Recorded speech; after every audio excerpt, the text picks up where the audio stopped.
We're back with Jeff Watanabe, Managing Director of Watanabe Ing Komeiji LLC. You're involved with the Consuelo Foundation. Could you tell us a little bit more about that and how you got involved? Patty Lyons, who was one of the founding members of the Consuelo Foundation, calls it a foundation of miracles. And while I'm not a particularly spiritual person, she's got a point. Consuelo Foundation does work with indigenous partners, both here in Hawaii as well as in the Philippines. About 3/4 of our funding is expended in the Philippines and 1/4 of it here. It was started by a woman by the name of Consuelo Zobel Alger. Consuelo was married to a U.S. Army general, and they decided after living all over the world to settle here when he retired, and then he passed away. Many people did not know is Consuelo was also an early generation of a group of Spanish Filipinos that came to the Philippines in the early 1800s and built up what was a huge corporate empire in the Philippines. Her family were the first people to develop a Western-style housing development in Asia, and it's now called Forbes Park, which is sort of the place to live in the Philippines. And then built a city, built Makati, which took over from the old part of Manila. And so if you go to the Philippines and you see Ayala Boulevard, and they're still very, very prominent people in the Philippines. And she had met Jim Alger at a polo match at the Manila Polo Club. Her family were all polo players, and her to-be husband was a cavalry officer, and so that's how they met. And then they were married, and she went off and became a general's wife. She was living here. I was still on the board of Child and Family Service at the time, and we had an adoption agency. And the adoption agency used to get children from all over Asia and place them here. And interestingly, one of the few Asian countries that we could get males was from the Philippines. In most Asian countries, you can get the females, but you can't get the males. Well, in the Philippines, for some interesting cultural reasons, the opposite was true. When Cory Aquino took office, the adoption stopped. And so we sent a delegation to the Philippines to find out why. And what the end result of it was that they said, well, gee, we trust you guys. We've been doing business with the Child and Family Service for many years. But why don't you do something here in the Philippines? And the quid pro quo is they would start up the adoptions again. And so we looked at it, and one of the challenges that Child and Family Service had, or any social service had, was to access the Filipino community locally. It was growing very rapidly, continues to grow very rapidly. And it's not an easy community to break into. And we thought, gee, if we had a program in the Philippines, that might be a really good entree for Child and Family Service to get more involved in the Filipino community. And so we started, actually my wife was involved, Lynn was involved in starting it.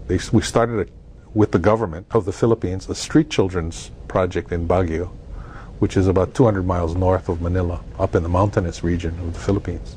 And then went to the Filipino community here to try to get funding for this program. And Mrs. Alger was at one of these sessions and funded basically the first Child and Family Service Philippine Islands programs in Baguio.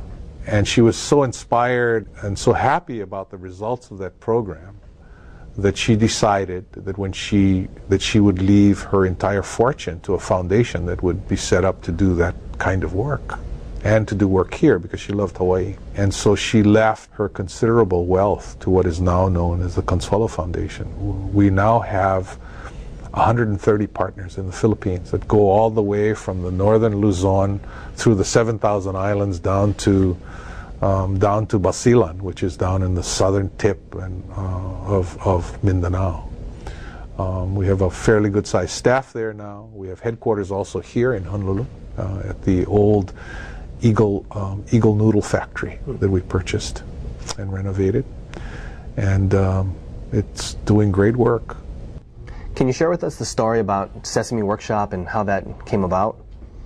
Sure. Sesame Workshop was really started by Joan Gantz Cooney, who was actually a television producer, but I believe she had an education degree. And she met a fellow by the name of Lloyd Morissette, who was then with the Carnegie Foundation and Ford, and came up with this idea that television was such a powerful tool that it ought to be used to educate children. And they funded the first research that went into Sesame Street, and there's continues to be a lot of research that goes into every half hour of Sesame Street, both from a curriculum standpoint as well as measuring how much children learn and how long their attention span lasts with certain kinds of episodes and certain kinds of directions. So there's a lot of research that continues to go into Sesame Street. We also do what they call longitudinal studies, which try to measure how children are doing who are in a control group that have watched Sesame Street and others who have not. And so there's a lot of measurement involved in doing that. And of course, over the years, Sesame Street early on was really the only children's preschool program around. And now there are very, very many, which is a good thing. In fact, I think one of our objectives at Sesame Street was to fill what we saw as a huge vacuum of using education for television as education for young children. Wasn't Sesame Street partially funded by a Hawaii initiative? Yes. Well, what happened in the 1970s is that some of Sesame's funders included the U.S. government, the Department of Education. And some of the people at Sesame Street realized that it was going to be difficult in the long run to rely on that kind of funding, governmental funding. So the Ford Foundation gave Sesame a grant to go look for profit-making businesses where they could utilize their expertise. And one of the areas they looked at, one was radio, as a matter of fact, and they acquired several radio stations, but the other one was cable television. And they did a big study and realized that Hawaii had a unique market for cable television. In the early days of cable, for instance, there was no, Hawaii was one of the few markets where there were no distant signals. You couldn't bring in, if you were in Portland, somebody could bring in a signal, for instance, from Seattle. Mm-hmm. Here in Hawaii, we were isolated, so that wasn't possible. Our geography was unique because you have valleys and mountains, so regular television stations had trouble getting signals into those valleys. And so cable was looked at as a possible investment. And they put together a group. Actually, that's how I met them, because they hired our law firm to help them. So we helped them acquire an existing cable company. And years later, when Sesame and the other shareholders were purchased by, their shares were purchased by what ended up becoming Time Warner, the profits made from that sale became the endowment for Sesame Street, which today is somewhere north of $200 million. So we could actually say that Sesame Street's growth and international impact is due to Hawaii? Absolutely. And it's made, and Sesame has made a big difference in the world and continues to make a big difference, I think, in the world. Thanks for joining us today on Greater Good Radio. For more information or a transcript of today's show, please visit us online at greatergoodradio.com.